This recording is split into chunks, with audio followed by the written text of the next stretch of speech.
Germany டோட்முண்டில் Rajamuthirai SK Silks Paradise வர்த்தக பணியில் 22 ஆண்டுகளை நிறைவு செய்துள்ளது. இப்பொழுது தங்கள் அன்பு வாடிக்கையாளர்களை மகிழ்விக்க மாபெரும் மலிவு விற்பனையை நடத்துகின்றனர். சனிக்கிழமை தோறும் ஒன்று எடுத்தால் ஒன்று இலவசம். கல்யாண பட்டுப்புடவைகள் யாவும் மலிவு விலைகளில் எல்லோருக்கும் ஏற்ற புடவை திணிசுகளை எப்பொழுதும் நீங்கள் தெரிவு செய்ய SK Silks Paradise, alter ஸ்ட்ராசா 33, Dortmund, Germany. இனியதோர் மாலை பொழுதில் பாரிஸின் ஜெயின் நதியில் மிதக்கும் கப்பலில் உங்கள் விருந்துபசார வைபவங்களை கொண்டாடினால் எப்படி இருக்கும்? உங்களது கற்பனையை நிஜமாக்கித் தருகின்றார் ஈசன். பாரிஸ் நகரின் ரம்மியமான அழகினை ரசித்தவாறே ஈஃபில் டவரை இருமுறை வலம் வரலாம். உங்கள் விருந்து கொண்டாட்ட ஏற்பாடுகள் அனைத்தையும் நிறைவேற்றித் தருகின்றார் ஈசன். சுராஜ் த்ரெத்த இந்தியன்.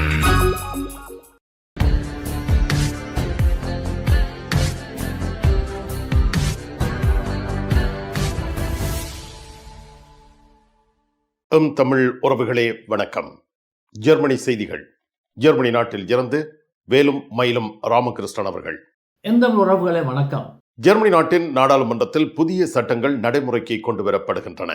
இதன் ஓர் அங்கமாக விமான டிக்கெட்டுகளின் விலை அதிகரிக்கப்படுகின்றது.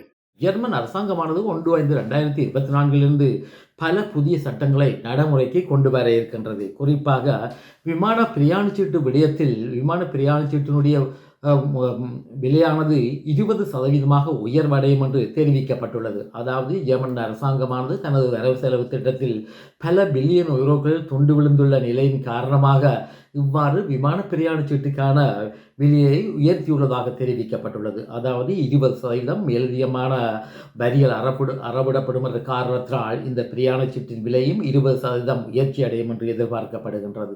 அதாவது 34/2024 1/5/2024 ஒப்பிடும் பொழுது இவ்வாறு 20% உயர்ச்சி பிரயாணச்சீட்டில் ஏற்படும் என்று எதிர்பார்க்கப்படுகின்றது. இதே வேளையில் மருத்துவ தாதிமாருக்கு வழங்கப்பட்டு வந்த அடிப்படை சம்பளமானது 1/5/2024 உயர்வடைவதாகவும் தெரிவிக்கப்பட்டிருக்கின்றது. இதே வேளையில் ஒருவருடைய அடையாள அட்டையில் அவருடைய பட்டங்கள் முன்னில் இவ்வளவு காலம் இருந்து வந்தது. குறிப்பாக ஒருவர் டாக்டர் பட்டத்தை எடுத்தால் டாக்டர் மற்றும் அவரது பெயர் குறிப்பிடப்படும். 1/5/2024 இந்த நடைமுறை காலாவதியாகின்றது. அதாவது ஒருவருடைய அடையாள அட்டையில் இந்த மேலதிகமான கௌரவ பட்டங்கள் இருக்காது என்று தெரிவிக்கப்பட்டிருக்கின்றது. அதாவது மேலதிகமான இந்த கௌரவ முன்னிலை பட்டங்கள் பிரயாணங்கள் செய்யும் பொழுது பல விமான நிலையங்களில் அசௌகரியங்களை ஏற்படுத்தி வருவதாகவும், அதாவது டாக்டர் என்று சொல்லும் பொழுது இந்த எழுத்துக்களை அவர்கள் தவறான முறையில் விளங்கிக் கொள்வதாகவும் தெரிவிக்கப்பட்டுள்ளது. அதாவது பிரயாணம் செய்யும் பொழுது பிரயாணிகளுக்கு அசௌகரியங்கள் ஏற்படுத்தப்படுவதாகவும், இதன் காரணத்தால் அவர்களுடைய விமானங்கள் காலதாமதமாக செல்வதாகவும் தெரிவிக்கப்பட்டிருக்கின்றது. இதன் காரணமாக ஜெர்மன் அரசாங்கமானது புதிய சட்டத்தை இயற்றி 1/5/2024 இவ்வாறான அடையாள அட்டைகளில் இந்த கௌரவ டாக்டர் பட்டங்கள் இருக்க மாட்டாது என்றும் தெரிவிக்கப்பட்டிருக்கின்றது. ஜெர்மனி நாட்டில் இஸ்லாமிய அமைப்பு ஆர்ப்பாட்டம் ஒன்றை நடத்தியுள்ளது. நேற்றைய தினம் ஹம்பர்கின் சென்ட் யோர்க் என்ற பிரதேசத்தில் முஸ்லீம் இன்டாக்டிவ் என்று சொல்லப்படுகின்ற இஸ்லாமிய அமைப்பொன்று பாரிய ஆர்ப்பாட்டம் ஒன்றை நடத்தி இருக்கின்றது. இந்த ஆர்ப்பாட்டத்தில் 1000 பேர் கலந்து கொண்டதாகவும், இந்த ஆர்ப்பாட்டத்தில் கலந்து கொண்டவர்கள் ஜெர்மன் அரசாங்கத்தினுடைய ஜனநாயகம் மற்றும் ஜெர்மன் அரசாங்கத்தினுடைய பத்திரிகைகளுக்கு எதிரான கோஷங்களை எழுப்பியதாக தெரிவிக்கப்பட்டுள்ளது. மேலும் இவ்வகையான விடயங்களுக்கு தீர்வு ஒன்றே கலிஃபன் ஸ்டார்ட் என்று சொல்லப்படுகின்ற கலிஃபன் அரசாங்கமே தகுதியானது என்று இவர்கள் தெரிவித்ததாகவும் செய்திகள் கூறுகின்றன. இதே வேளையில் இன்றைய தினம் ஜெர்மனியின் சமஷ்டி உள்ளூராட்சி அமைச்சர் இந்த அமைப்பானது சிவத்த கோடை கடந்து செல்வதாகவும், அதாவது இந்த அமைப்பில் கலந்து கொண்டவர்கள் மீது சட்ட நடவடிக்கை எடுக்க வேண்டும் என்றும் அவர் கூறியிருக்கின்றார். அதாவது எதிர்வரும் காலங்களில் இந்த இன்டராக்டிவ் என்று சொல்லப்படுகின்ற இந்த இஸ்லாமிய அமைப்பானது இவ்வையான நடவடிக்கைகளில் ஈடுபடுமாக இருந்தால் அவர்கள் மீது சட்டம் கடுமையான முறையில் பாயும் என்றும் கூறியிருக்கின்றார். இதே வேளையில் ஜெர்மனியுடைய உள்நாட்டு பாதுகாப்பு அமைப்பான புண்டஸ் ஃபர்ஃபசன்ஷூட்ஸ் ஆனது இந்த அமைப்பை அது தீவிரவாத எண்ணம் கொண்ட ஒரு அமைப்பாக பட்டியலிட்டுள்ளதாக தெரிவிக்கப்பட்டுள்ளது.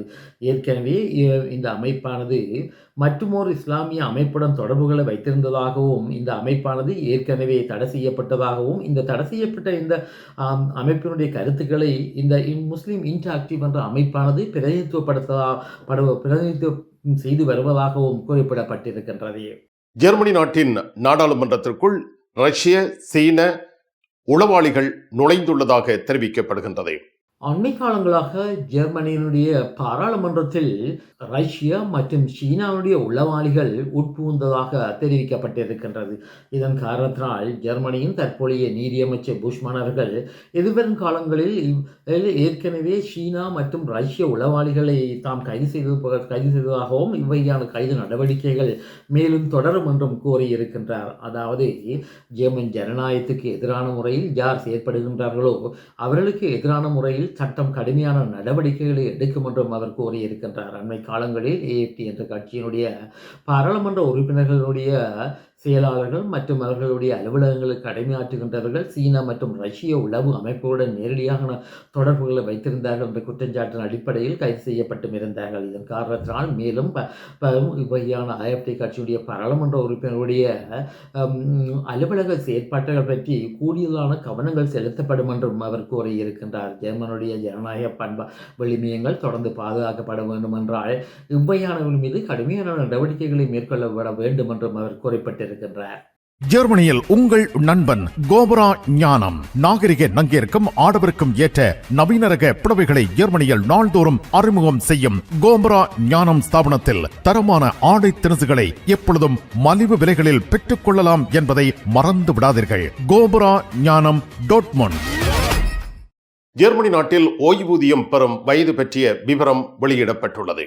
ஜெர்மனியில் வேலை செய்கின்ற ஒரு நபர் ஒருவர் 45 ஆண்டு காலங்களாக ஓய்வூதியத்துக்கான தனது மாதாந்த பங்களிப்புகளை செலுத்தியிருந்தார். அவர் 63 வயதில் தனது ஓய்வூதியத்தை பெற முடியும். இதே வேளையில் இந்த ஓய்வூதிய தொகையானது 65 வயதில் ஓய்வூதியத்தை பெறுகின்ற தொகையை விட 14.4% குறைந்த தொகையை இவர் ஓய்வூதியமாக பெற முடியும். இதே வேளையில் தற்பொழுது ஜெர்மனியின் அரசாங்கத்தின் கூட்டு கட்சிகள் ஒன்றான எஃப்டிபி கட்சியானது இந்த 63 வயதில் ஓய்வூதியத்தை பெறுகின்ற திட்டத்தை தாம் முற்றாக ரத்து செய்ய உள்ளதாக கூறியிருக்கின்றது.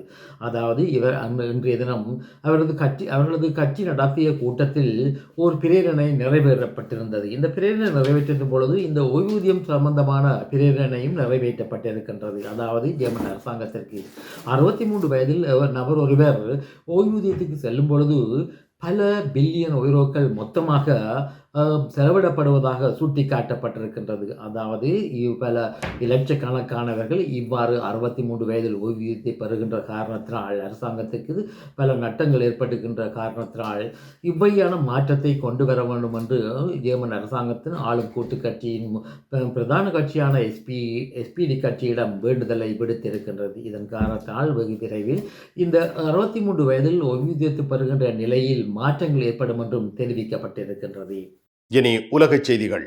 கடந்த அக்டோபர் மாதம் காசாவில் உள்ள ஹமாஸ் தீவிரவாத அமைப்பானது இஸ்ரேல் மீது பாரிய தாக்குதல் ஒன்றை மேற்கொண்டிருந்தது. இதற்கு பதிலடி கொடுக்கும் வகையில் இஸ்ரேலுடைய இராணுவமானது காசா பிரதேசத்துக்குள் நுழைந்து பல குண்டுவீச்சு தாக்குதலை நடத்தியவுடன் ஆயிரக்கணக்கான காசா பொதுமக்களை கொலை செய்திருந்தது. இதே வேளையில் தென்னாப்பிரிக்காவானது இஸ்ரேலின் இந்த நடவடிக்கைக்கு எதிராக சர்வதேச போர்க்குற்றவியல் நீதிமன்றத்தில் வழக்கொன்றை தொடர்ந்திருந்தது. இதே வேளையில் மிக விரைவில் இஸ்ரேலுடைய பாதுகாப்பு அமைச்சர் யோவாக் காலாண்ட் மற்றும் இஸ்ரேலுடைய முப்படை தளபதி ஹெர்ட்ஸ் கலேவி போன்றவர்களுக்கு எதிராக சர்வதேச போர்க்குற்றவியல் நீதிமன்றமானது பிடியாணை ஒன்றை பிறப்பிக்கலாம் என்றும் எதிர்பார்க்கப்படுகின்றது.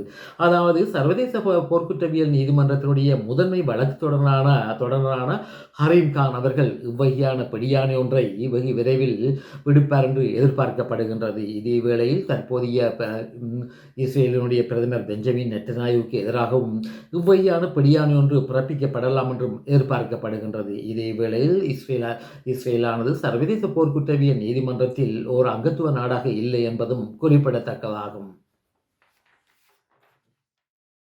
இன்றைய தினம் முகமாலையில் கன்னிவடி அகற்றும் நடவடிக்கையில் ஈடுபட்டிருந்தவர்கள் சில குழிகளிலிருந்து இறந்த மனித எச்சங்களையும் மற்றும் சீருடைகளையும் கண்டுபிடித்ததாக தெரிவிக்கப்பட்டுள்ளது.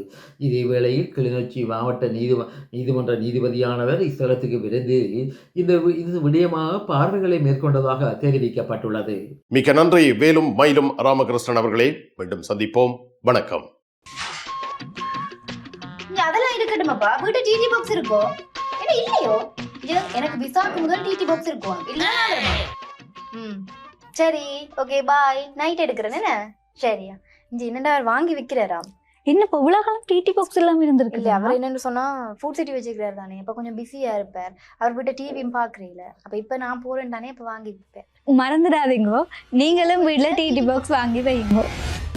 தமிழ் தொலைக்காட்சிகளின் நிகழ்ச்சிகளை தங்கள் இல்லங்களுக்கு எடுத்து வருவதில் முன்னணி வகிப்பது டிடி பாக்ஸ். நீங்கள் விரும்பும் தொலைக்காட்சி நிகழ்ச்சிகளை இலகுவாக பார்த்து மகிழ டிடி பாக்ஸ். விவரங்களுக்கு 0049 1630 00 78 00. ஜெர்மனி டோட்முண்டில் ராஜமுத்திரை எஸ்கே சில்க்ஸ் பரடைஸ் வர்த்தக பணியில் 22 ஆண்டுகளை நிறைவு செய்துள்ளது. இப்பொழுது தங்கள் அன்பு வாடிக்கையாளர்களை மகிழ்விக்க மாபெரும் மலிவு விற்பனையை நடத்துகின்றனர். சனிக்கிழமை தோறும் 1 எடுத்தால் 1 இலவசம். கல்யாண பட்டு புடவைகள் யாவும் மலிவு விலைகளில் எல்லோருக்கும் ஏற்ற புடவை திணிசுகளை எப்பொழுதும் நீங்கள் தெரிவு செய்ய SK Silks paradise, alter ஸ்ட்ராசா 33, Dortmund, Germany.